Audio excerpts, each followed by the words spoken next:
नमस्कार दर्शकवृन्द, मिथिला नेपाल टेलिभिजनको मिथिला बसमा म नारायण आचार्य यहाँहरूलाई हार्दिक स्वागत गर्छु। दर्शकवृन्द, कोरोना भाइरसका कारण विश्वव्यापी रूपमा जनताहरू करिब करिब लकडाउनको अवस्थामा छन्।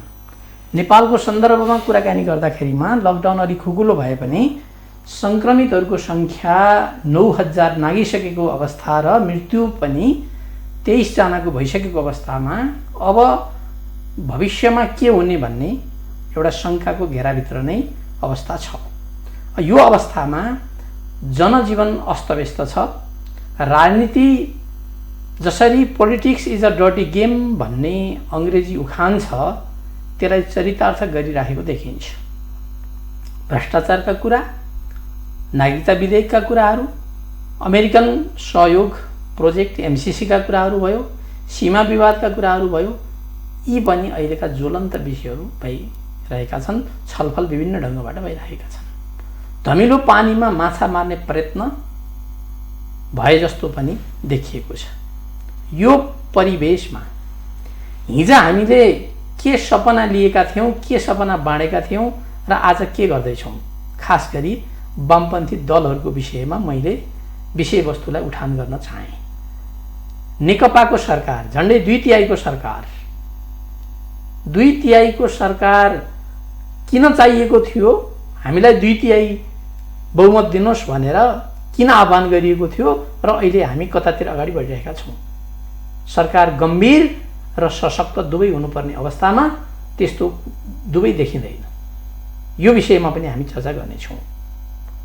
नागरिकता विधेयकले पनि एउटा पेचिलो अवस्था सिर्जना गरेको छ। अमेरिकन सहयोग एमसिसीका विषयमा पनि पक्ष र विपक्षमा घनीभूत ढङ्गबाट वाद विवाद प्रतिवाद चलिरहेको छ। अहिले मिडियाहरूमा यिनै कुराहरूले ठाउँ लिएका छन् र सीमा विवाद पनि त्यसै गरी चर्किरहेको छ। यी आजका हाम्रा विषयवस्तुहरू रहनेछन् र यी यावत विषयहरूमा छलफल गर्नको लागि एउटा लामो पृष्ठभूमि गुजार्नुभएका, नेपाल जेसिसका अध्यक्ष भइसक्नुभएका, वामपन्थी राजनीतिलाई निकै नजिकबाट निहाल्नुभएका र व्यवस्था परिवर्तनका लागि पञ्चायती कालमा जेल जीवन पनि बिताइसक्नुभएका एकजना व्यक्तित्व विश्लेषक हामीसँग हुनुहुन्छ।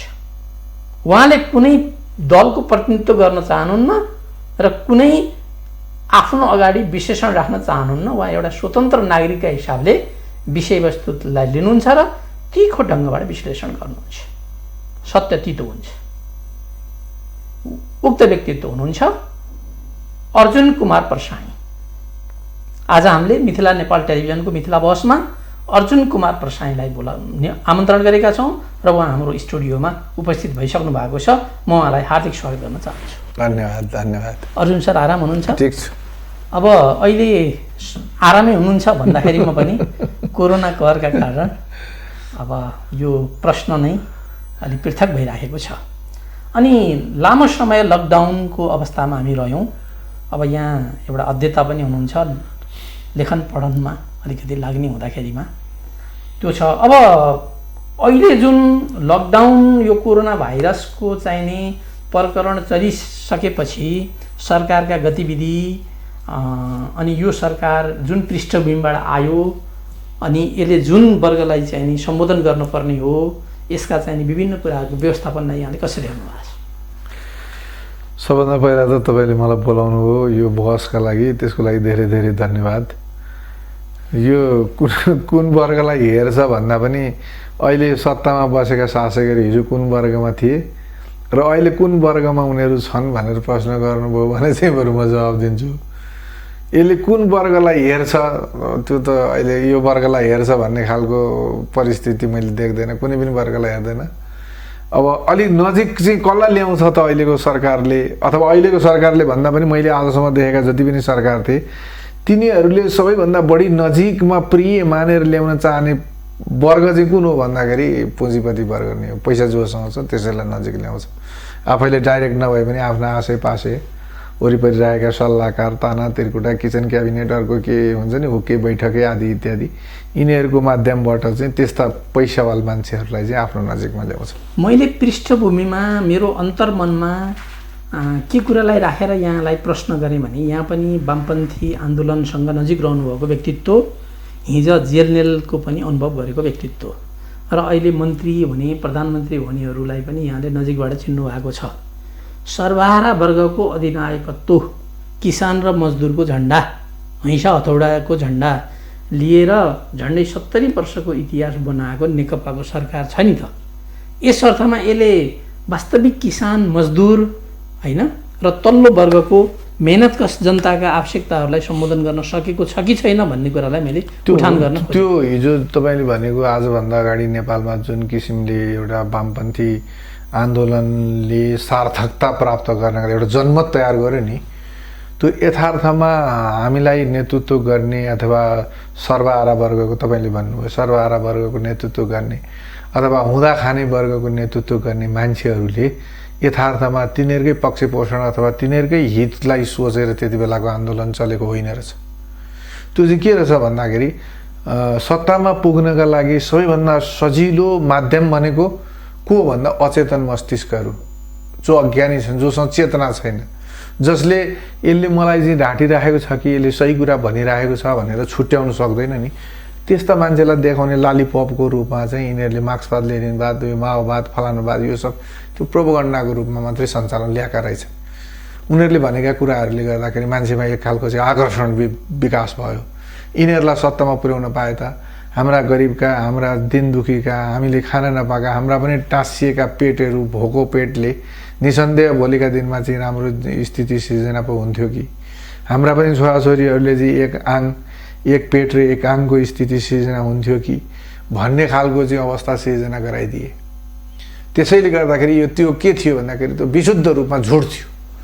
त्यो यिनीहरू त्यति बेला नै यो खालको चाहिँ नि भ्रम सिर्जना गरेका थिए कि यिनीहरूमा अहिले सत्तामा गइसकेपछि परिवर्तन आयो, त्यति बेलै थियो। नत्र भने यिनीहरूले अहिले यदि आजको दिनमा त्यो परिस्थिति निर्माण भएको भए त जनतासँग माफी माग्नलाई ठुलो कुरा होइन नि।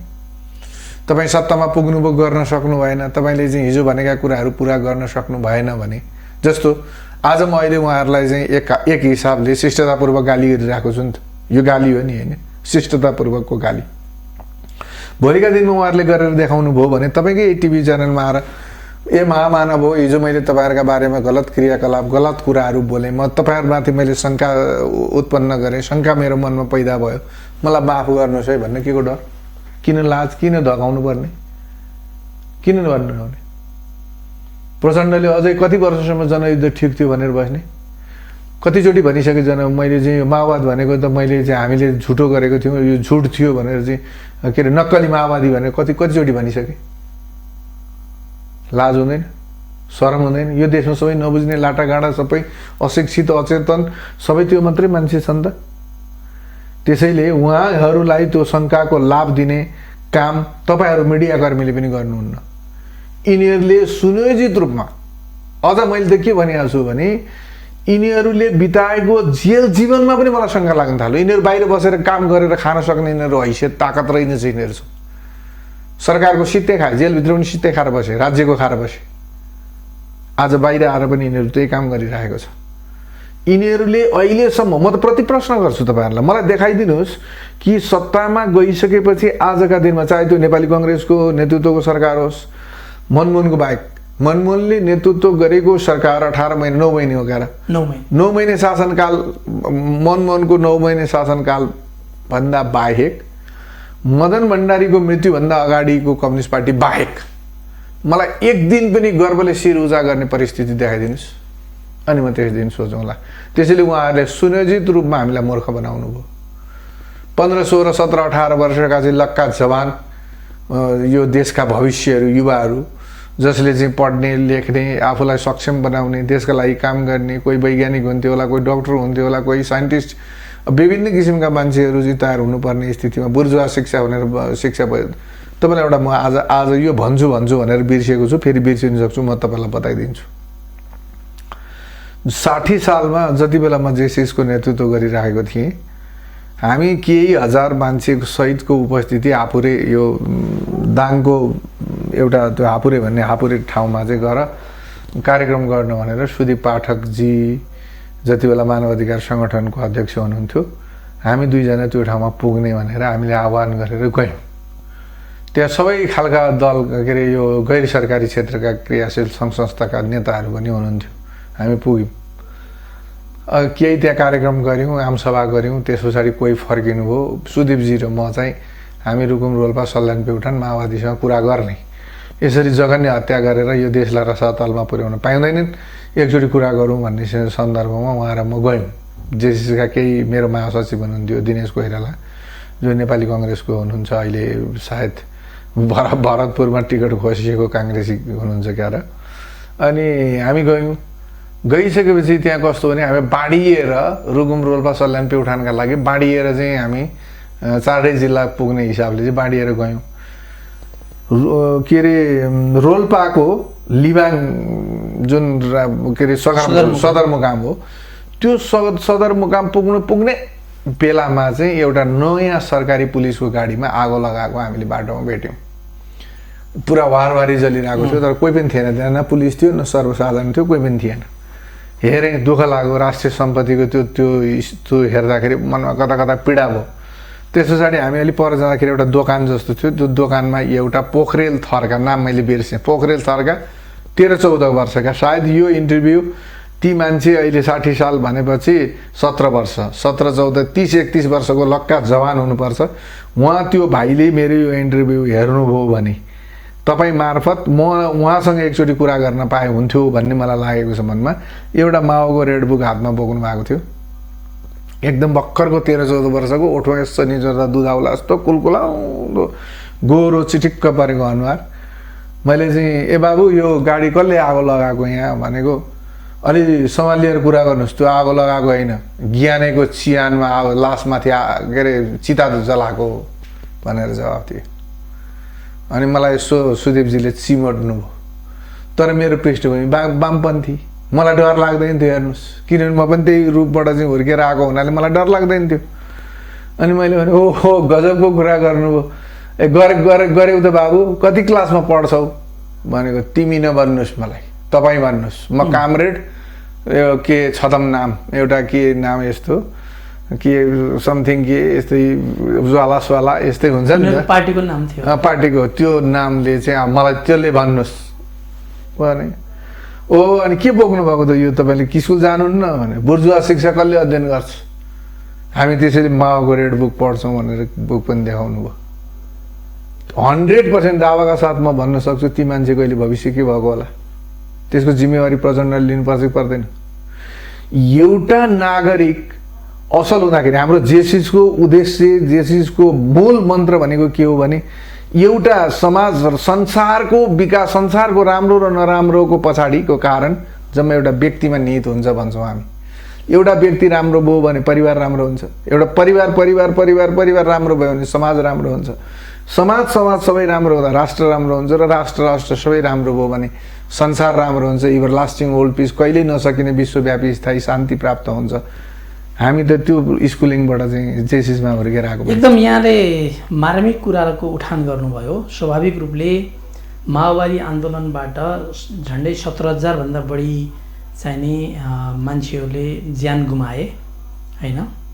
तर जति मान्छेले ज्यान गुमाए राजनीतिक हिसाबले हेर्दाखेरिमा त एउटा छलाङ हो नि त। परिवर्तन पनि एउटा चाहिँ नोकरशाही, एउटा तानाशाही जुन व्यवस्था थियो त्यहाँबाट हामी राजनीतिक व्यवस्थाका हिसाबबाट त लोकतान्त्रिक गणतन्त्रात्मक मुलुक त हामीले बनायौँ नि त। अहिले सत्तामा गइसकेका मान्छेहरूले उनीहरूका चाहिने भनौँ न विलासिताका कारण, उनीहरूका स्वभावका कारण राष्ट्र र जनतालाई तडपाएका होलान्। तर एउटा नागरिकको छोरो, सामान्य नागरिकको छोराछोरी चाहिने देशको उपल्लो राजनीतिक तहमा पुग्ने परिपाटी त हामीले ल्यायौँ नि त। यो व्यवस्था ल्याउनको लागि त त्यो आन्दोलन पनि त एउटा इटा होला भन्ने लाग्दैन र यहाँलाई? एकछिन पहिला देशले एउटा मार्गचित्र पहिला स्थापित गर्नु पर्यो। हामीले खोजेको कुरा के हो? तपाईँले भनेको अहिले यो कतिजनाले बुझ्छन् तपाईँले यो भनेको कुरा, यो के तान्त्रिक, यो लोकतान्त्रिक, यी फलानो तान्त्रिक, यो आम नागरिक नेपालको जनै कति आधीभन्दा बढी निरपेक्ष गरिबीको रेखा मुनि बसेको जनताका लागि योसँग के सरकारको कुरा हो? गर्व केमा गर्ने?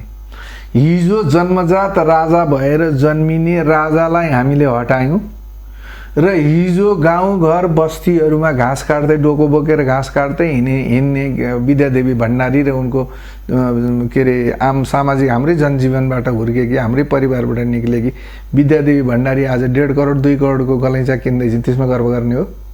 तपाईँले भन्नु खोज्नु भएको त्यही हो? भनेको मतलब राष्ट्रपतिमा जनताको छोरो पुग्छ र राजाले गरेको विलासी जीवन उसले व्यतीत गर्छ, त्यही हो हाम्रो उपलब्धि? त्यसैका लागि हिजो मैले जेल बसेको हो, हिजो मैले त्यसैका लागि पञ्चायतको विरुद्धमा राजाको विरुद्धमा मैले सङ्घर्ष गरेको हो। के हो पहिला त्यो कुरा हुनु पर्यो। यो देशमा केपी ओली आफ्नो एकदमै के भन्छु कमजोर शरीर बोकेर ठुलो के अरे भन्छ आँट र हिम्मतका साथ अहिले देशको नेतृत्व गरिराखेको छु भन्नुहुन्छ। म उहाँसँग विनम्र आग्रह गर्न चाहन्छु, यथार्थमा हो के का लागि हो? आम मानिसको जीवनमा आम सामाजिक रूपमा चाहिँ सकारात्मक रूपान्तरण खोजेको हो कि हिजो हामी जस्ता चाहिँ के अरे कलिला मन र मस्तिष्क बोकेका मान्छेहरूलाई भड्काएर सयौँको सङ्ख्यामा यो देशका चाहिँ नागरिकहरूलाई विदेशमा चाहिँ हजारौँ लाखौँको सङ्ख्यामा चाहिँ विदेश पलायन गराएर अब बचे खुचेका केही जान्ने बुझ्ने लाटा सोझाहरूमाथि शासन गर्न सक्ने ताकत हैसियत राख्ने मान्छेहरूलाई मोजको जिन्दगी बाँच्नु के का लागि? यो देशमा परिवर्तन भनेको के का लागि हो? राजा गयो, विद्यादेवी भण्डारीले सत्तामा गएर बसिन्, आज सेनाले उनलाई सलामी दिन्छ, बाटोमा हिँड्दाखेरि गटटटटटट चारैतिर सेनाले घेरेर हिँड्छ, उनको हिँडाइमा परिवर्तन आएको छ, उनको भोलाइमा परिवर्तन आएको छ, त्यसमा गर्व गर्नुहोस्। यही हो? यसैका लागि हो म यही चिजमा गर्व गरौँ? के का लागि गर्व गरौँ? म अरू केही ल ठिक छ, हामीसँग हाम्रो भकारी ऋतु छ, हाम्रो ढेकुटीमा पैसा छैन होला, तर प्रधानमन्त्रीले राष्ट्रपतिले यो देशका आम नागरिकमा कमसेकम आशा जगाउन सक्नु पर्यो, बाटो त त्यो देखिनु पर्यो। अघिल्लो दिन 10 अर्ब खर्च भयो कोरोनाको उपचारमा भनेर भन्छ, जब विरोधका स्वरहरू बाटामा चाहिँ गुन्जिन थाल्छन् त्यस पछाडि 8 अर्बमा जान्छ। के हो यो? किन हरेक कुरामा चाहिँ अपारदर्शिता देखिन्छ? त्यही त यहाँले जुन नागरिकको प्रतिनिधित्व गरेर जुन कुरा बताउनु भएको छ त्यसमा त विवाद हुने कुरै छैन, निर्विवाद कुरा हो। यहाँले जनताको भोइसको प्रतिनिधित्व गर्नुभएको नै छ, एउटा स्वतन्त्र नागरिक भएको र कुनै चाहिँ लोभ लालसा भन्दा बाहेक स्वतन्त्र रूपले एउटा बौद्धिक व्यक्तित्वको रूपमा यहाँ जुन बोल्नु भएको छ त्यसमा त शङ्कै छैन। तर पनि हामीले अहिले यो व्यवस्थापन देखिएका विकृति विसङ्गतिलाई हटाउनेतिर लाग्नु पर्यो। यसमा चाहिँ नि प्रवृत्ति पात्र खराब होलान्, तर राजनीतिक व्यवस्थाका हिसाबले त ठिकै होला नि भन्नु खोजेको मैले। म यति हो, म अस्थिरता चाहदैन, म सामाजिक अस्थिरता र अराजकताको विरोधी मान्छे हुँ। म आज फर्केर मेरो जीवनलाई फर्केर हेर्दाखेरि के भन्छु भने राजा थियो, एउटा राजा थियो, व्यवस्था थियो, एउटा व्यवस्था थियो, प्रजातान्त्रिक थिएन होला, मल्टिपार्टी डेमोक्रेसी अथवा बहुदलीय व्यवस्था खोजेका थिए होला। 2046 सालमा चाहिँ 46 सालमा आन्दोलन सफल भयो, 47 सालमा चाहिँ संविधान बन्यो। त्यही संविधान अन्तर्गत भएका कमी कमजोरीहरूलाई हटाउँदै हामीले चाहिँ यो देशका आम नागरिकहरूको भोको पेट र नाङ्गो आङलाई मात्रै सम्बोधन गर्न खोजेको भए आज हामी कहाँ पुग्थ्यौँ होला? पुग्थ्यौँ कि पुग्दैन थियौँ होला? माओवादी विद्रोहले यो देशलाई तपाईँले 17,000 मान्छे मारेको भन्दा धेरै गुणा, हजारौँ गुणा बढी अरू यो मानसिक रूपमा, शारीरिक रूपमा, के अरे आर्थिक रूपमा, सामाजिक रूपमा नोक्सानी यो देशलाई माओवादीको ट्रमा त स्टिल छैन। कति अङ्गभङ्ग भएका छन्, आज कति नपढेर चाहिँ आज विदेशमा गएर चाहिँ लेबर कुल्लीको काम गरेर अर्काका देशमा गएर बसेका छन्, पुलेसाहरू तोडेका छन्, सीमामा भएका 8-10 जना 15-20 जना पुलिस चाहिँ 4 वटा। त्यो कुरामा त मैले यहाँको कुरालाई अलिकति गरेँ, त्यो कुरालाई त स्वयं प्रचण्डले पनि त स्वीकार्नुभयो त। अब म पनि बहुदलीय प्रतिस्पर्धामा जानुपर्छ, हिजो कमरेड मदन भण्डारीले उठान गर्नुभएको चाहिँ नि बहुदलीय जनवाद नै एउटा चाहिँ गाइडिङ प्रिन्सिपलको रूपमा ठिक रहेछ भन्ने कुरालाई त इन्डाइरेक्टली स्वीकार गरेर नेकपा भएको प्रचण्ड के पार्टीको कम्युनिस्ट पार्टी भनेको प्रचण्ड हो हैन? उहाँले आफूलाई पनि परिवर्तन गरेर उहाँसँग परिवर्तन के उहाँ र एउटा सामान्य केन्द्रीय सदस्य अथवा ममा के फरक छ? उहाँले मैले भन्दा विशेषाधिकार पाउनुपर्ने कारण के? दृष्टिकोण प्रस्तुत गर्न सक्नुहुन्छ? यो मुलुकलाई यदि अब्बल दर्जामा यो मुलुकलाई रूपान्तरण गर्न सक्ने, त्यो पनि सकारात्मक, नकारात्मक त रूपान्तरण गरिदिनु भयो उहाँले, सकारात्मक रूपान्तरण गर्न सक्नुहुन्छ भने मेरो नेता होइन भने मेरो त च्यालेन्ज हो प्रचण्डलाई। म भन्दा के कुरामा विशिष्ट हो थाहा पाउनु पर्यो नि। के कुरामा छोरीलाई के अरे महानगरको त्यो बनाउन सक्ने काङ्ग्रेसलाई पनि आफ्नो पक्षमा पार्न सक्ने खुबी भएको भनेर हो म त्यसमा गर्व गरौँ कम्युनिस्ट पार्टीको नेता प्रचण्डसँग काङ्ग्रेस जस्तो ठ्याक्कै पूर्व र पश्चिम फर्केका दुईटा पार्टीलाई पनि एउटै जोडेर छोरीलाई महानगरमा त्यो बनाउन सक्ने महान पुरुष भनेर गणना गरौँ कि एमाले जस्तो चाहिँ शक्ति त्यति बेलाको तात्कालीन शक्तिशाली दललाई पनि दुईटा गुन्डा लगाएर चाहिँ ब्यालेट पेपरहरू च्यातेर फेरि अर्को इलेक्सन हारेको चुनाव पनि जिताउन सक्ने महान पुरुष भनेर गरौँ केमा गरौँ मलाई तपाईँहरू पनि मलाई भनिदिनुहोस् न त म अचेतन मान्छेलाई प्रचण्डका विशेषताहरूका बारेमा मलाई पनि बताइदिनुहोस् म पनि भोलिदेखि सबै मान्छेहरूलाई भन्न थाल्छु प्रचण्ड भनेको महान हुनुहुन्छ उहाँ चाहिँ यस्तो है हामीले नबुझेको रहेछ उहाँको त हामीले एउटा एउटा फोटो लगेर घरमा राखेर पहिला राजा रानीको राखे जस्तो दैलामा ठ्याक्क फोटो राखेर त्यसलाई बिहान बिहान यसो पूजा गर्नु त्यो भन्ने वातावरण मलाई पनि बनाइदिनुहोस् न थाहा पाउँ न म पनि के रहेछ भनेर नै मैले यहाँलाई मात्रै भन्न खोजेको कुरा पञ्चायती व्यवस्थाको अन्त्य र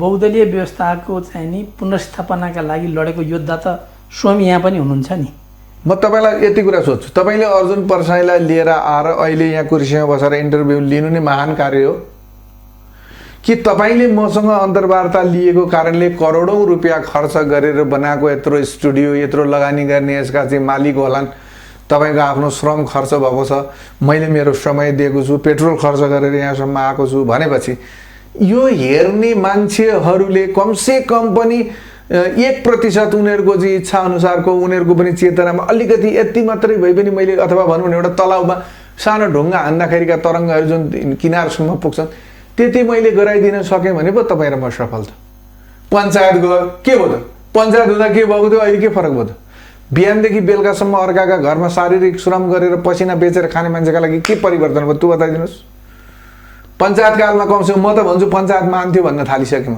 किन भन्नुहुन्छ भने पञ्चायतकालमा कमसेकम ढेँडो रोटो कोदो फापर जे खान्थे बेलुका तातो पानी उमालेर नुनसँग खान्थे होला गरिबी थियो होला तर आफ्नै स्वास्नी छोराछोरी हेर्नुहुन्छ पशुपतिनाथमा अहिले हरेक दिन कफिनमा बाँधिएर आउने लासहरू तपाईँले हेर्नु भएको छ 22, 23, 25 वर्षका विधवाहरूले त्यहाँ जब त्यहाँ चुराहरू फुटाउँछन् नि त्यहाँको कारुणिकता तपाईँले देख्नु भएको छ केमा गर्व गरौँ पञ्चायत गयो के भयो त पञ्चायत गयो भने के पञ्चायतले हरेक दिन मान्छेलाई गोली ठोकेर मार्थ्यो कि मान्छेको मासु खान्थ्यो पञ्चायतले के गरेको थियो राजाको त्यत्रो सम्पत्ति स्विट्जरल्यान्डमा छ भने होइन राजाको त रहन्छ तर अहिलेका यो मन्त्री प्रधानमन्त्री ककसका हुन् अहिले यो यसै वर्ष तपाईँको अख्तियारले आफ्नो प्रतिवेदनमा लेखेको छ विदेशमा भ्रष्टाचार गरेर कमाएको सम्पत्ति यहाँ ल्याउनका लागि कानुन बनाइयोस् भनेर पेश गरेको छ त्यो कानुन बनौ यहाँ फोन आउँछन् 1 अर्ब रुपियाँ विदेशबाट नेपाल ल्याउनु पर्ने छ ठुलो व्यापारी खोजिदिए अरबपति खोजिदिए ताकि त्यो कालो धनलाई यहाँ ल्याउन उसले सेतो बनाएर दिन सकोस् ती फोनहरू आउँछन् तपाईँहरू मिडियाकर्मीलाई यो कुरा थाहा छ तपाईँहरू पटुकी बाँधेर बिहानदेखि बेलुकासम्म चाहिँ मान्छेलाई जागरुक गराउन हिँड्नु भएको छ तर एकचोटि मन्त्री भइसकेपछि त्यसको 7 पुस्ता पुग्ने कमाउँछ किन केका लागि प्रधानमन्त्री हुने क्राइटेरिया के हो जुन विषयको प्रधानमन्त्री मन्त्री हुँदैछ त्यो मन्त्रीलाई त्यो विषयको ज्ञानै छैन भने त्यसले के गर्छ त्यही कमिसन भन्दा बाहेक केही छ आज यहाँ मन्त्री हुने क्राइटेरिया के हो म यति वर्षको जेल बसेँ म यसो गरेको छु मेरो यति छ मैले केपी ओलीलाई यसो गरेँ म नभए को हुने त मैले एकचोटि नपाउने त योभन्दा बाहेक अरू केही देख्नु भएको छ चुनौती दिएर मलाई यति वर्ष म बनाइदिनुहोस् फलानु मन्त्रालय मलाई सम्हाल्ने बाटो बनाइदिनुहोस् म देखाइदिन्छु भन्ने कुनै मान्छे देख्नु भएको छ मन्त्री छोडेर निक्लेका दिन वाह वाह वाह वाह वाह मन्त्री भन्ने कोही देख्नु भएको छ तपाईँले अनि के परिवर्तन भनेपछि हुनुपर्ने चाहिँ के थियो त प्रसाईज्यू राष्ट्रिक चेन्ज यस्तो परिवर्तन हुनुपर्ने थियो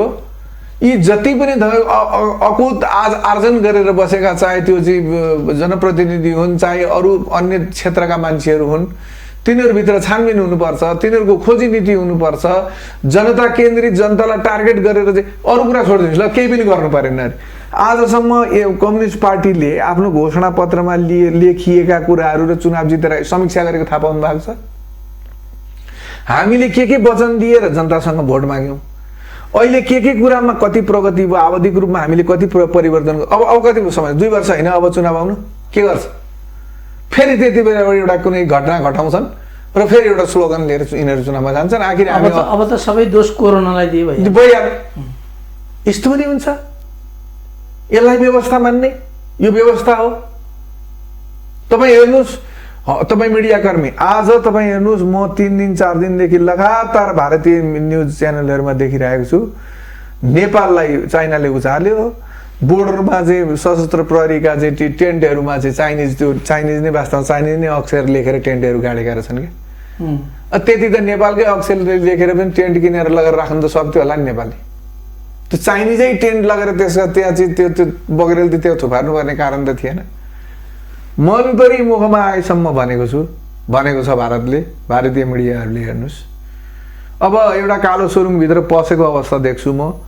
अब चीन र भारतको युद्धको अवस्था सिर्जना भएको छ, संसार दुईटा ध्रुवमा बाँडिने अवस्था सिर्जना भएको छ। नेपालले पनि एउटा ध्रुवलाई पक्रेर चाहिँ अब शीत युद्धको समाप्ति सँगसँगै असंलग्नताले अलिकति एउटा प्रखरता लिएको अवस्था थियो। अब शीत युद्ध चाहिँ फेरि प्रारम्भ हुने अवस्था छ। रुस र अमेरिकाको थियो भने चीन र अमेरिका त्यसरी सट्टापट्टा हुने अवस्था देख्दैछु।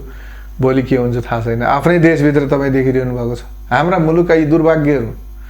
त्यसैले कम्युनिस्ट पार्टीको आजसम्म केन्द्रीय समितिको बैठक बसेको छैन, स्थायी कमिटीको बैठक बसेको छैन, पोलिट ब्युरोको बैठक बसेको छैन। हामीले हाम्रा राष्ट्रिय प्राथमिकताहरूलाई कसरी निर्धारण गर्ने, कुन क्षेत्रमा हामीले बढी फोकस गर्नुपर्छ, हाम्रो देशको पुँजी सम्पूर्ण पुँजी वार्षिक पुँजी कति हो, त्यसलाई हामीले आधारित त्यसमा आधारित रहेर हामीले योजनाहरू बनाउँदा कुन योजनामा हामी कसरी यहाँ त जिसका लाठी उसका भैँस। पार्टीभित्र जुन ढङ्गको छलफल भएर सरकार सञ्चालन हुनुपर्ने हो सम्भवै छैन, त्यो पनि भएन। सम्भवै छैन भने त्यो गर्नलाई कसको कुरा मान्ने भने स्वेच्छाचारी ढङ्गबाट सरकार तपाईँ पैसा छ यति हगि बडेमानका सडा छन् बगरेलती पुरा।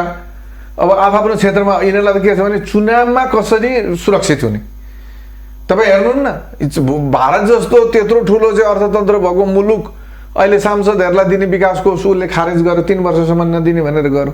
नेपालमा थप्दैछ, उहाँ 3 वर्षसम्मका लागि भत्तासत्ता के कटौती गर्दैछ, तर यहाँ बढाएर लिँदैछन्। यो यस्तो मुलुक हो। यहाँ निर्लज्जताको हद हुँदैन, लाज हुँदैन, लाज। त्यो लाज पचाइ ओरी सबै चिज सकेर माथि गइसकेको। र आजभोलि त मलाई कस्तो लाग्न थाल्यो भने एउटा सामान्य नागरिक जिउँदो मान्छे पढाउने टिचर शिक्षक थियो, विचारमा अलिकति फरक भयो, उसले अलिकति उहाँहरूका कुरामा सहमति जनाएन, त्यसलाई च्याप्प समातेर लिएर गएर गोली ठोक्ने मान्छेले सत्ता चलाएका छन्। यिनीहरूसँग धेरै ठुलो के अपेक्षा गर्नु जस्तो पनि लाग्छ आजभोलि त। अब अहिलेको चाहिँ समसामयिक विषयमा कुराकानी गर्दाखेरिमा अहिले जनताले यहाँबाट पनि सुन्न चाहेका केही कुराहरू जस्तो यो कोरोनाको कारणले जुन जनजीवन अस्तव्यस्त छ नि, यसलाई सरकारले कसरी अलि बढी व्यवस्थित बनाउन सक्थ्यो? यो कोरोनाको मार नेपालमा पर्दैन थियो। सरकार यदि सरकारको प्राथमिकतामा कोरोना पहिल्यै परेको भए आज यो हाम्रो देशको जुन अवस्था देख्दैछौँ र भोलि झन् भयावहको स्थितिमा देख्दैछु त्यो हुने नै थिएन। किनभने कोरोना यही देशबाट उत्पन्न हुने चिज थिएन, बाहिरबाट आउने चिज थियो। 10 अर्ब खर्च भयो भन्दैछ सरकार। बोर्डरमा तपाईँको उता गौरी फान्टा नाकादेखि काँकडभिट्टा नाकासम्मका कतिवटा 12-14वटा कति नाका पर्थ्यो होला। त्यो ठाउँमा तपाईँलाई धेरै पनि पर्दैन थियो। 1.5-2 अर्बका क्वारेन्टिनहरू, राम्रा सुविधा सम्पन्न क्वारेन्टिनहरू बनाइदिएर भारतीय नाकामा चाहिँ हाम्रा नेपालीलाई नरोकी खुरुखुरु आउन दिएर तिनीहरूलाई चाहिँ पहिचान गरेर ठिक्क त्यो क्वारेन्टिनभित्र राखिदिएको थियो भने, ती परीक्षण गरिदिएको थियो भने गाउँ गाउँमा कोरोना पुग्ने नै थिएन।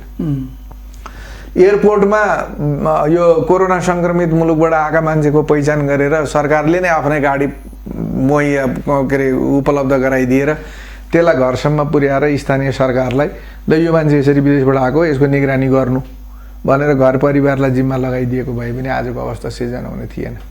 जति बेला लकडाउन आवश्यकै थिएन तर सरकारको विरोधमा मान्छेहरू सडकमा आउलान् भन्ने कारणले गर्दाखेरि यो कोरोनालाई महामारी भयङ्कर डरलाग्दो परिस्थिति बनाइदिएर लकडाउन गरे। हैन, नागरिक समाजका मान्छेहरूले दबाब पनि दिएका थिए नि त। सरकारले यो चाहिँ नि कोरोना भित्र आइसक्यो, नेपालमा महामारी हुनुभयो, छिटो लकडाउन गर भनेर मैले 10वटा कुरा लेखेको छु त्यो विषयमा। तपाईको चैत 21 गते नै मैले लेखेको छु, हेर्नुहोस्। चैतमै मैले लेखेको छु, फागुनमा मैले लेखेको छु। यो त के अरे आगो लागिसकेपछि कुवा खन्ने देश हो है, तिमीहरूको बानी त त्यो हो नि, याद गर भनेर मैले त्यति बेला बुहानमै हुँदाखेरि मैले लेखेको छु। तर त्यो गरेन, यसलाई चाहिँ आफ्नो स्वार्थ अनुकूल भजाउने काम गरे। अब आज देखिरहनु भएको छ अब भ्रष्टाचारका कति ठुल्ठुला, म पनि प्राविधिक, मैले पनि त्यो यो के भन्छ खरिद प्रक्रियासँग अलिकति ज्ञान भएको मान्छेको हैसियतले उनीहरूले अहिले जे मिडियामा आइरहेका छन् त्यो हो भने त अरबौँ रुपियाँको भ्रष्टाचार त छ, खाए, स्वाभाविक छ। हेर्नुहोस्, त्यसैले यो देशमा हामीले के भन्छौँ भने चुनौतीभित्र पनि हामी सम्भावना देख्छौँ कि जेसिसहरू। यो हाम्रै मूल मन्त्रहरू चाहिँ अहिलेको सरकारले चोरो कि जस्तो लाग्छ। हरेक चुनौतीभित्र आफू सरकारमा कुनै अनियमितता भएको छ भने त्यहाँ संवैधानिक अङ्गहरू छन्, अख्तियार छ, अख्तियार दुरुपयोग अनुसन्धान आयोगमा नियुक्ति प्रक्रिया के हो? कसले पठाउँछ? कसले पठाउने त्यहाँ? अनि त्यो त अब एउटा संवैधानिक प्रक्रियाबाटै छनौट हुन्छ। संवैधानिक प्रक्रियामाथि पनि विश्वास गरेन भने त सिस्टमै डिफल्ट भइहाल्छ। सुन्नुहोस्, फरक हुनु पर्यो। हामीसँग चेतनाको स्तर, मैले भने नि यसपालिको अख्तियारको प्रतिवेदन गजबको प्रतिवेदन छ, मैले हेरेको छु। इन्डाइरेक्टली अहिलेको प्रमुख अख्तियारको प्रमुखले गजबले लेखेर दिनुभएको छ।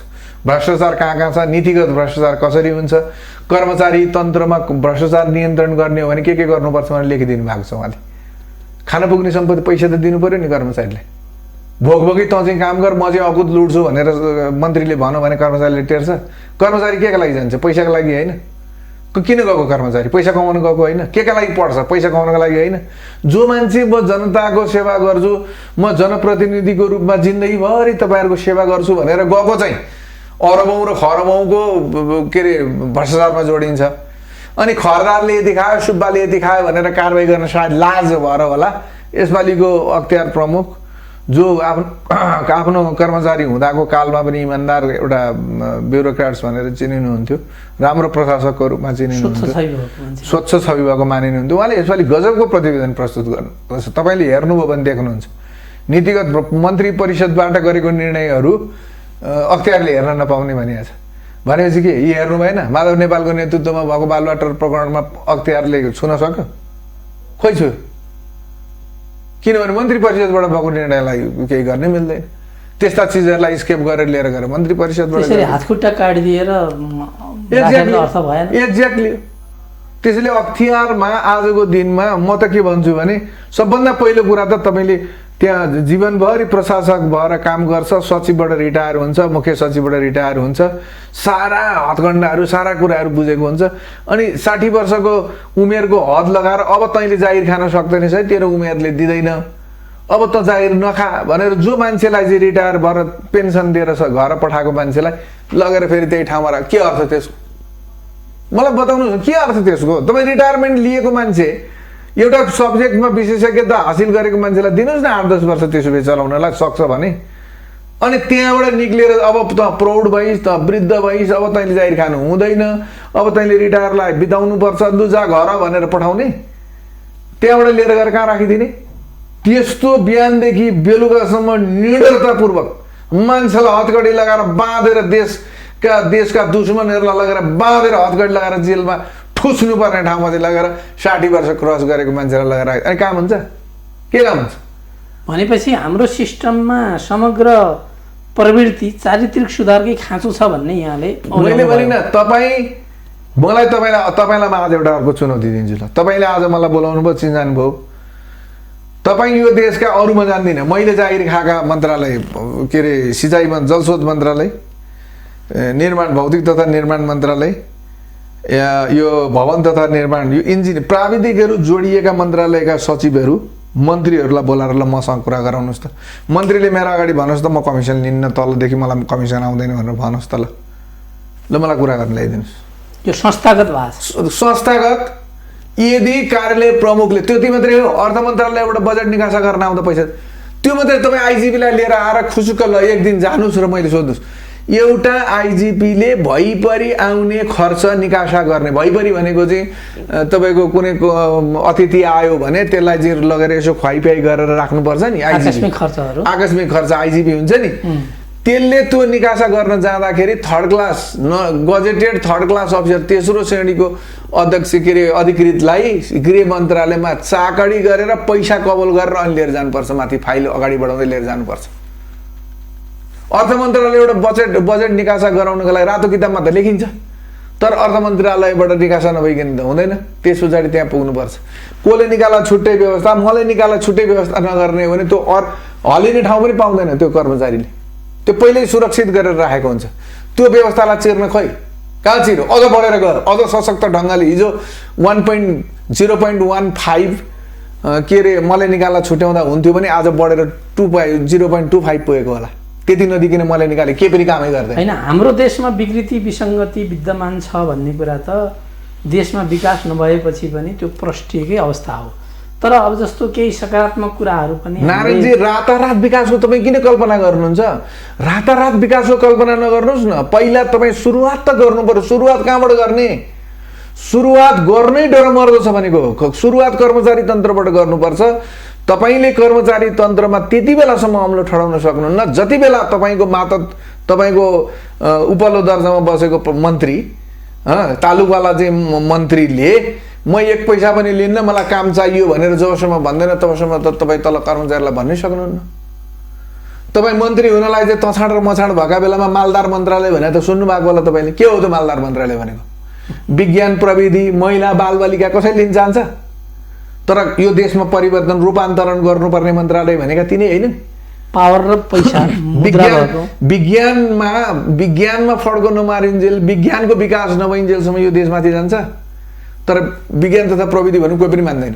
कोही नै मान्दैन भने महिला तथा बालबालिका, यो देशमा बालबालिकाको कति महत्त्व छ भन्ने कुरा मान्छेले नबुझे हो र। तर त्यो बालबालिका भोलिका लागि, यो देशको लागि, यो देशको भविष्य हो, त्यसलाई बनाउनु नै सबभन्दा ठुलो कुरो हो भनेर किन जान चाहँदैन मान्छे? किन जाँदैन त्यहाँ? किनभने त्यहाँ माल हुँदैन। सडकमा किन जान्छ? यो भौतिक योजनामा मान्छे मन्त्री हुनुलाई मारामार किन गर्छ? ल मलाई बताउनुहोस् न। म बोलाउनुहोस् न, मन्त्री बोलाउनुहोस्, सचिव बोलाउनुहोस्, कोही चिफ इन्जिनियरहरू बोलाउनुहोस्।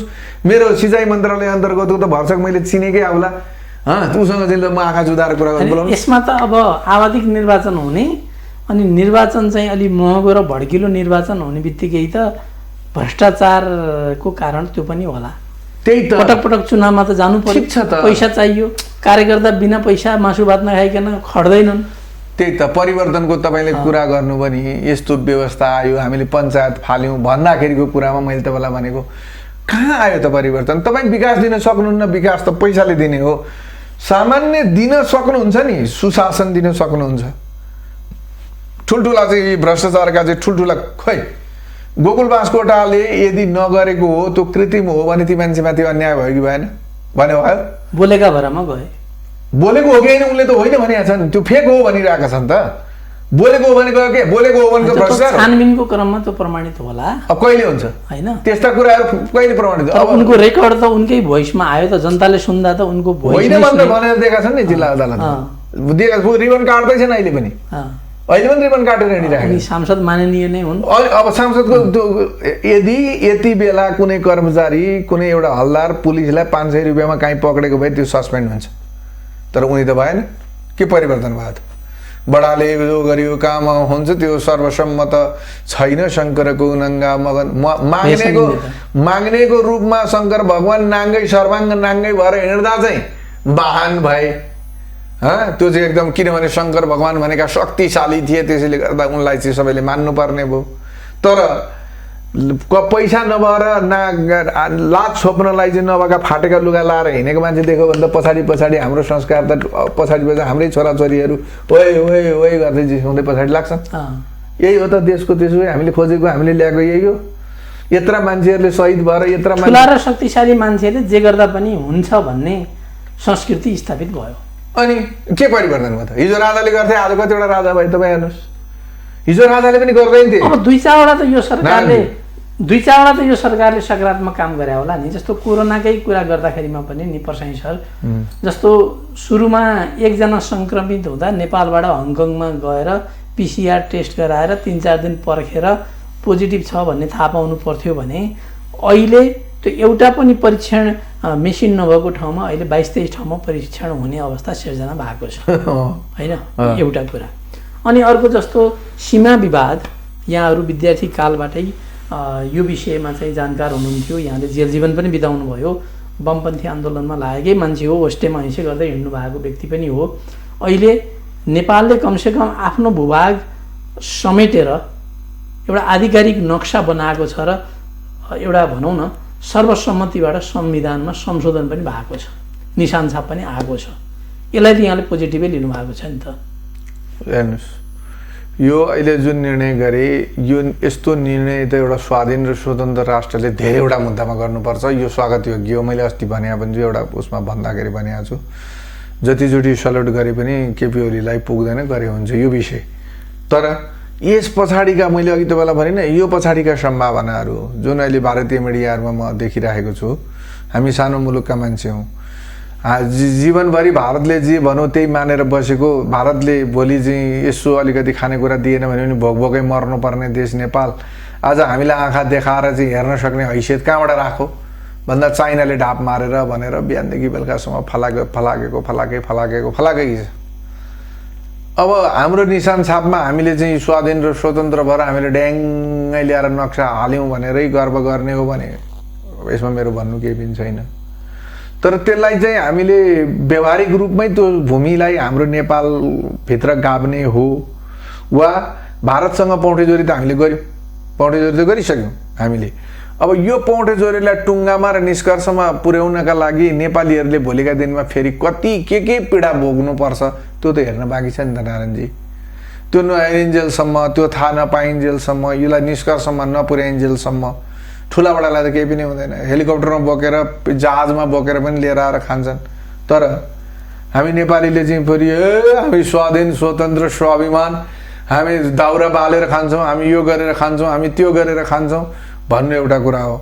तर यो 21औं शताब्दीमा आएर फेरि पनि हामीले चाहिँ गाउँघर हिजो मेरी आमाले मेरी हजुरआमाले बिहोरेको जुन पीडा छ त्यही भोग्नुपर्ने स्थिति आयो भने त्यसलाई कसरी सकारात्मक रूपमा लिन सकिएला र भन्नुहोस् त।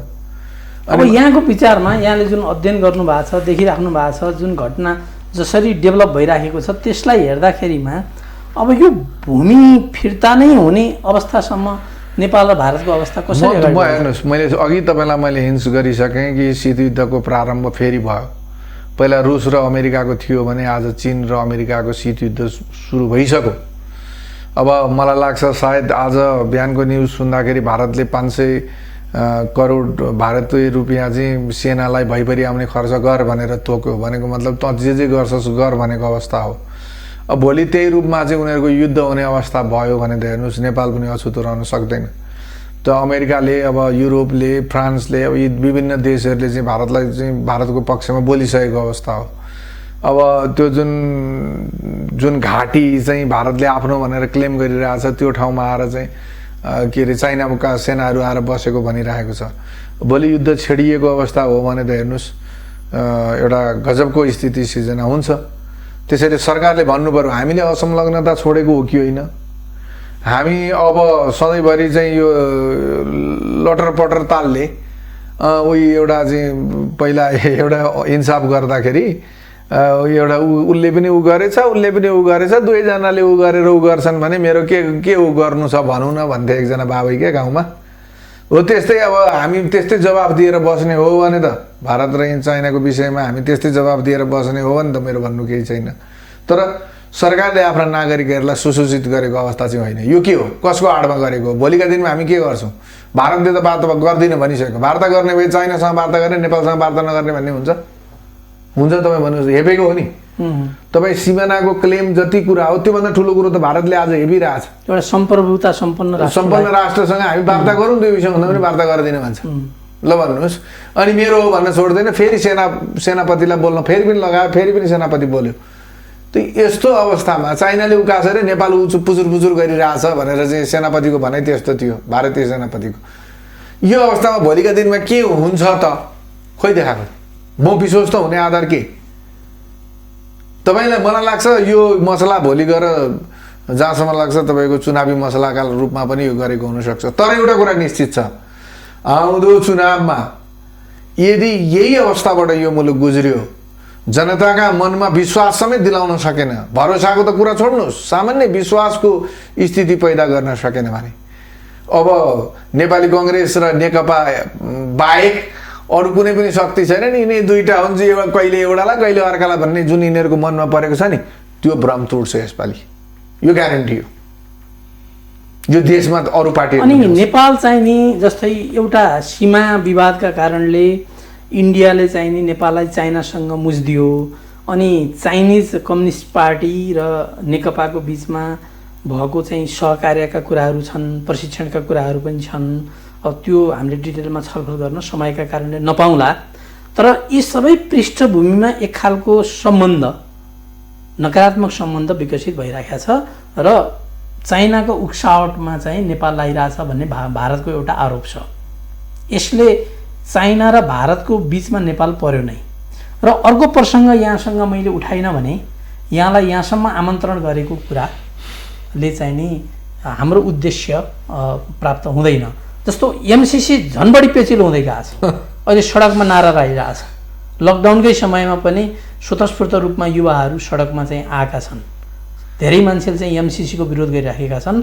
अब यसमा श्रृङ्खलाबद्ध रूपमा यहाँका चाहिँ ठुल्ठुला दलहरू, भूतपूर्व सबै प्रधानमन्त्रीहरू सबै यसमा इन्भल्भ छन् भनेपछि अब विश्वका 3वटा शक्तिशाली राष्ट्रको चेपुवामा हामी पर्यौँ कि भन्ने कुरा। सुन्नुहोस्, यो विषय नारायणजी, यो कस्तो खालको विषय हो भने मैले पहिलो मेरो भाइरल भएको भिडियोमा के भनेको छु भने कार्टर फाउन्डेसनका एसिया प्यासिफिक हेर्ने एकजना डाइरेक्टर मसँग आएर करोडमा होइन अरबमा कुरा गर्नुहोस् तर तपाईँले नेतृत्व गरिदिनुहोस् भन्दा मैले उनलाई सोधेको थिएँ, यत्रो पैसा कहाँबाट आउँछ भन्दा अमेरिकाबाट।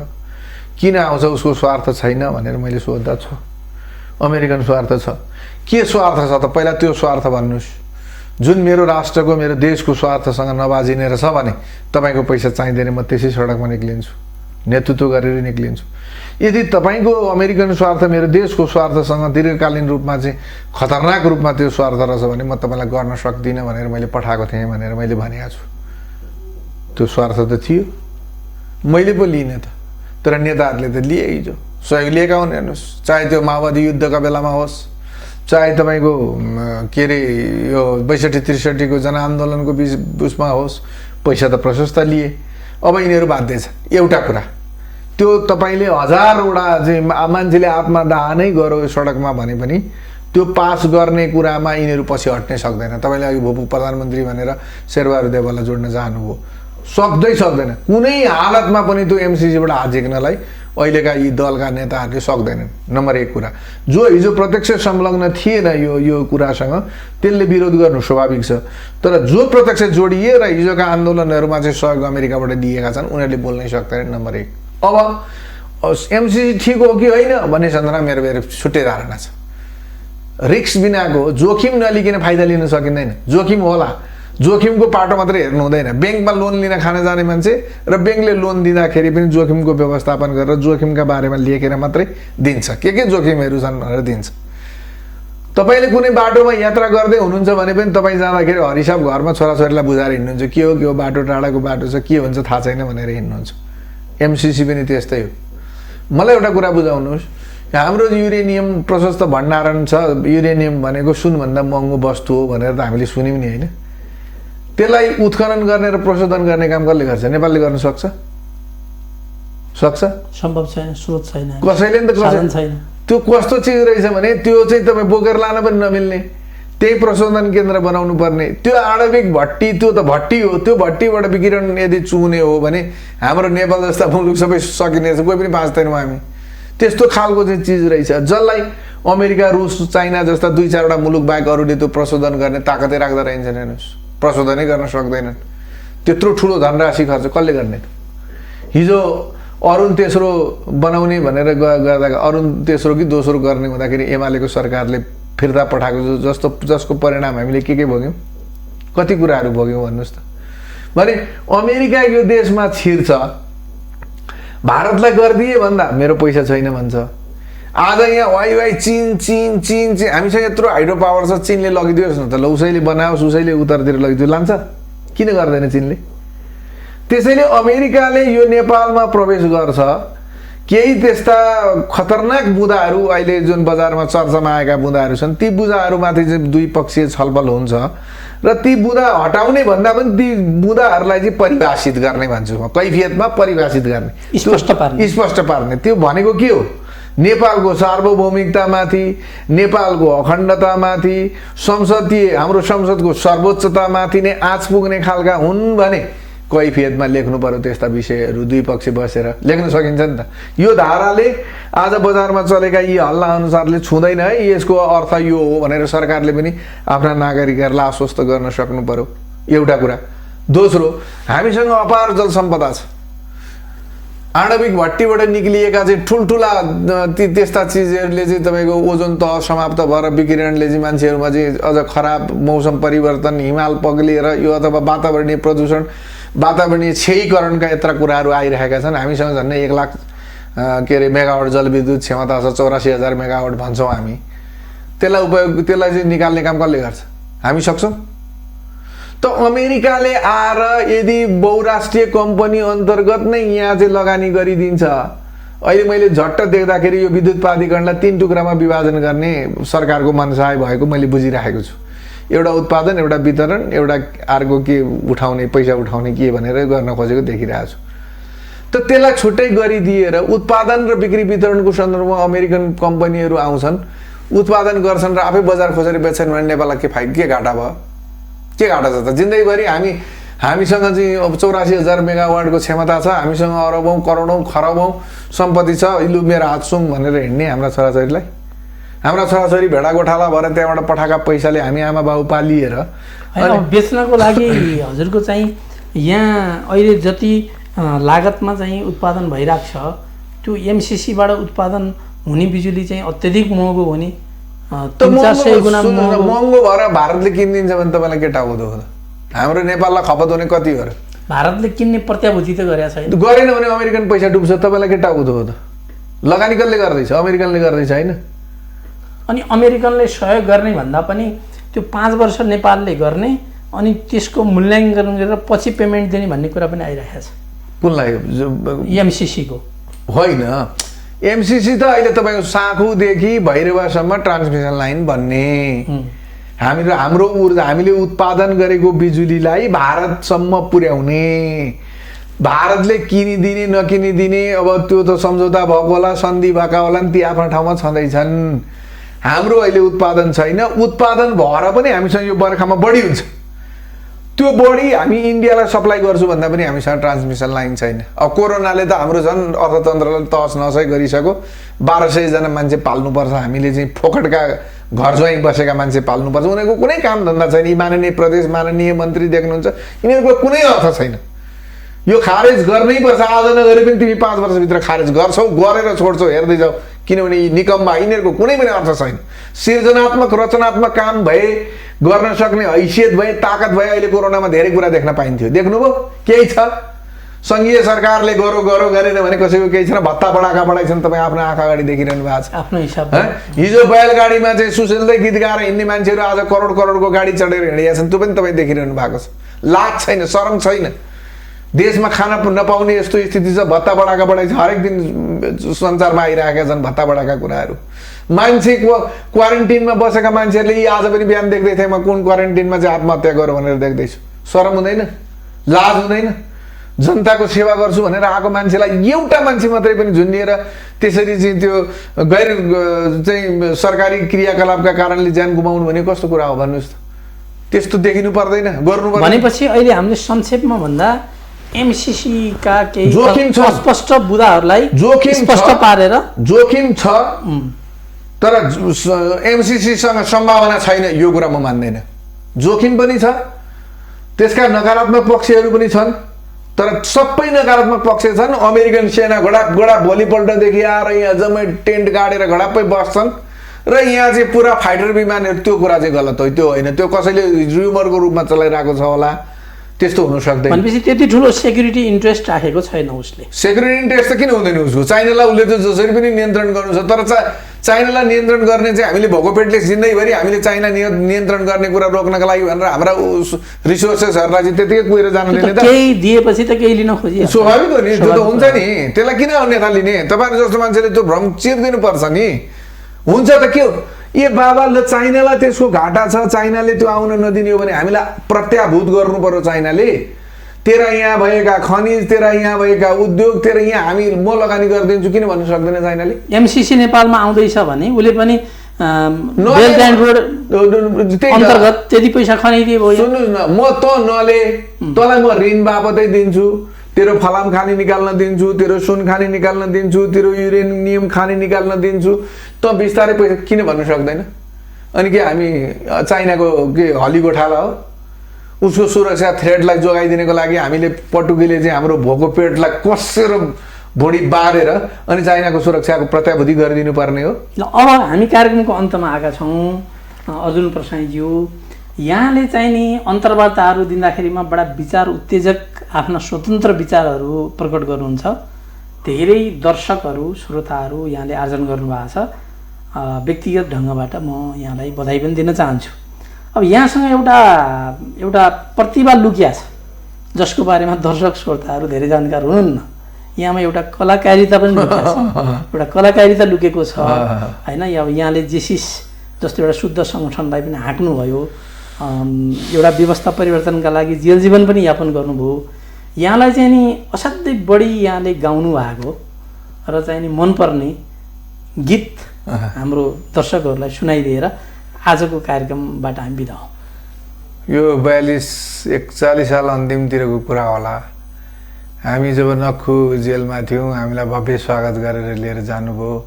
हिरासतमा बस्दाखेरि जुम्रै जुम्रा उडुस भएका चाहिँ लुगा फाटाहरू त्यो जेलभित्रको गेट छिर्ने बित्तिकै त्यहाँका भित्रका साथीभाइहरूले खोलेर फालिदिने र नयाँ लुगाहरू दिने, जेलको नयाँ लुगाहरू दिने।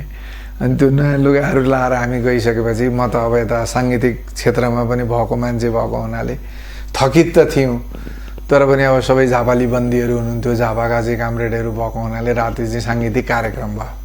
अहिले सायद कतारको राजदूत हुनुहुन्छ नारद वाग्ले, उहाँले लेख्नु भएको यो गीत हो। चन्द्र भण्डारीले सङ्गीत गर्नुभएको थियो। मैले यहाँको इन्टरभ्यू उहाँलाई पनि म पठाइदिन्छु। हुन्छ, धन्यवाद धन्यवाद। अनि मैले चाहिँ त्यो गीत गाएको थिएँ कि, नरोए आमा यो छोरो ढल्दा मृत्युलाई अङ्गाली, हाँस है आमा रुबिर छोराहरूलाई सङ्गाली, मर्ने र बाँच्ने जीवनको क्रम सधैँ नै चल्दछ, वीरको मृत्यु र सामान्य मृत्युले फरक पर्दछ। 14 वर्षको उमेरमा जेल परेर राजकाज के भन्छ ज्यान मार्ने उद्योगमा चाहिँ ज्यान मारेको अभियोगमा जेल परेर नारद वाग्लेले जेलभित्र यो लेखेको मान्छे आज यो समाजलाई यो राष्ट्रलाई यति परिवर्तन गर्छु भन्ने कति सोच थियो होला। एउटा कतारको राजदूतमा उहाँ सीमित, त्यो पनि कति लडाइँ गरेर पाउनु भएको छ त्यो मैले अनुभव गरेको छु, मैले देखेको छु, नजिकबाट हेरेको छु। अब तपाईँ भन्नुहोस् के सन्तुष्ट? जसले 14 वर्षको उमेरमा छोरो जेल पर्यो त्यो आमाले के सोच्थिन् होला? जेलमा भेट्न जाँदाखेरि पनि छोरो आमा नचिनेको अवस्था मैले त्यहाँभित्र सुनेको छु। खोकु छिन्ताङका त्यस्तै थिए। अनि त्यस्तो परिस्थितिमा त्यहाँभित्र यस्ता गीत लेखेर समाजलाई रूपान्तरण परिवर्तन गर्ने सोच बोकेर बसेका ती मान्छेहरू किन आज यो दिग्भ्रमित भइरहेका छन्? केपी ओली किन दिग्भ्रमित भइरहनु भएको छ? किन मार्ग देखिरहनु भएको छ? मैले जाने मार्ग यो हो, म जितौँ हारौँ तर मैले सोचेको मेरो लक्ष्य मैले भेदन गर्नुपर्ने एरिया किन देख्नुहुन्न? मलाई आश्चर्य त्यही कुराले लाग्छ के। प्रसाई सर धेरै धेरै आभारी छौँ मिथिला नेपाल टेलिभिजनको तर्फबाट र मेरो व्यक्तिगत तर्फबाट। धन्यवाद धन्यवाद। भावनाहरू कदर होस्, धेरै धेरै धन्यवाद। राष्ट्रले चाहिँ यसलाई समातोस्, हामीले चाहेको परिवर्तन हो, हामीले चाहेको जनताको ओठमा खुसी हो, हाँसो हो। नारायणजी म अन्तिममा भन्छु अझै 2 वर्ष छ, गर्ने मान्छेहरूका लागि 1 घण्टा काफी हुन्छ। सरकारले खुट्टा टेकोस्, अझै टेकोस्। टेक्दैन भने यही सरकारलाई स्थापित गर्न अर्जुन प्रसाई जस्ता हजारौं अर्जुन प्रसाईहरूले हिजो काँधमा बोकेर त्यहाँ पुर्यायो होला। यही अर्जुन प्रसाई जस्ता हजारौंको संख्याले आउँदो चुनावमा झारेर सडकमा ल्याउँछ। यो कुरा पनि याद राख्नु। समय र संवादको लागि धन्यवाद नारायणजी। दर्शकवृन्द, हामीले कुरा गर्यौं अर्जुन कुमार प्रसाई विचार उत्तेजक विचारहरू प्रवाह गर्ने एउटा विश्लेषक हुनुहुन्छ। स्वतन्त्र नागरिक भन्न रुचाउनुहुन्छ, नागरिकको प्रतिनिधित्व गर्न चाहनुहुन्छ र सोही गर्नुहुन्छ। उहाँका विचारका लागि मिथिला नेपाल टेलिभिजन आभारी छ र पुनः अनुकूल समयमा उहाँका विचारहरू प्रवाहित गर्ने छौँ नै भन्दै आजको एपिसोडबाट मिथिला बसबाट म नारायण आचार्य पनि यहाँहरूको बिचबाट बिदा हुन चाहन्छु। सुरक्षित रहनुहोला, आफ्नो ख्याल राख्नुहोला। हस्त धन्यवाद। मिथिला नेपाल टेलिभिजन सबैका